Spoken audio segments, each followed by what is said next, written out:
What do you think about this offensive tackle battle going on? And what do you think about Brandon Coleman from your observations over the past couple of weeks? Well, I think if you were a type of person who was like freaking out a bit because of their tackle situation and praying they would sign a bigger name there, I don't think anything I'm going to say is going to make you feel better.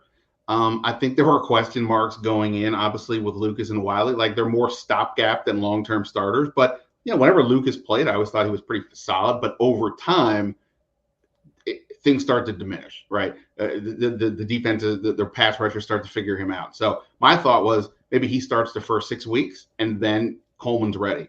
But because Wiley has been out, as you mentioned, they've had to shuffle things around, giving Coleman more reps. And now it looks like, he's the leader in the clubhouse for left tackle. He's looked good. He's looked interesting. He's athletic, all that stuff.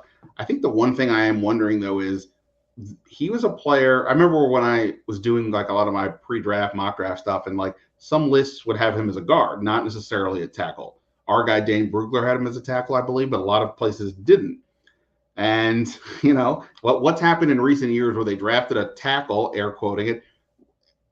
Brandon Scherf had to move to guard. Sam Cosmi had to move to guard. So I can't get that out of my head that's maybe ultimately that is where he lands.